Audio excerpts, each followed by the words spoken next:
Let's do my 4th of July nails. I'm super excited. I just did a builder gel fill and now I'm going to go in with a fresh layer of peel base. I'm going to let that air dry and then I'm going to apply my base colors. I did a nude base for all of the nails except for the ring nail. We went in with a red and then I cured for 60 seconds. I decided to add this sparkly topper on top of the nude nails and then I did a blooming gel layer and I'm going to do some little red, white, and blue flowers. I love how these turned out. Once I cured these, I went in and I added some of those little gold beads to the center of each of the flowers as well. On to the next nail, we're going to do a stamp. So I just created a white square and filled that in, and then using my dotting tool, I just created that little border around the stamp. And on the stamp, we're going to add a little American flag. So I just did a tiny little blue square and filled that in, and then I did the little red square and filled that in as well. I'm going to add my white stripes, and then I couldn't fit little stars onto that blue square, so I just did tiny little dots. Okay, on to the next nail, which is the star of the show. I'm going to do 3 white lines down the nail, cure, and then I'm going to go in with a light blue to create a little clothing line. And then I'm going to create a little bikini hanging off of that clothing line. So I just outlined my bikini, added all of the little details and the cute strings, and then I filled in the bikini top with that blue color. Once I was done filling in the bikini top, I went on to the bikini bottom, which is a little red triangle bottom.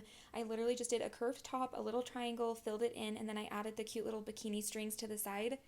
I am dying over how freaking cute these turned out. I'm obsessed with them. Once I cured that, I'm going to go in and add the little white stripes to the bikini bottom, and then I just very carefully just scribbled on some tiny teeny little stars on the bikini top. And I'm not even going to lie, I think that this is the cutest nail that I've ever done in my entire life. I'm obsessed with it. Moving on to the ring nail, we're just going to do a white star. I like to just map it out and then fill it in.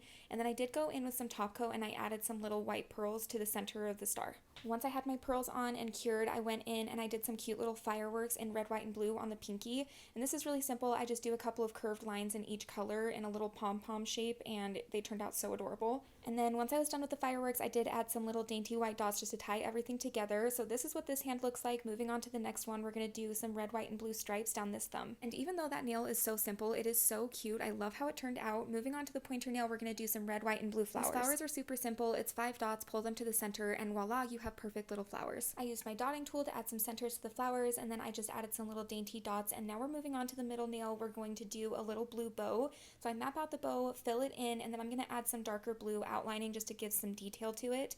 Added a center, and then we're going to add the little red ribbon hanging down. I'm going to cure that, and then I'm going to add the tiniest little white stripes to those ribbons, and then I'm going to add some little scribbly stars to the bow as well. And then of course I just added some little dots and a starburst just to fill in that negative space. And then on the ring nail, we are going to go in and do some little bomb pops. I do these every year. I just think that they're the perfect 4th of July design. I just go in and layer some red, white, and blue polish in little squares, and then I add a little popsicle stick, and then I did go in with some little dainty dots just to fill that negative space. I finished up the pinky with a star and some pearls, and then I top coated and added some cuticle oil, and this is how the nails turned out. I'm literally obsessed. These are the cutest 4th of July nails ever. I hope you guys enjoyed, and I'll see you next time.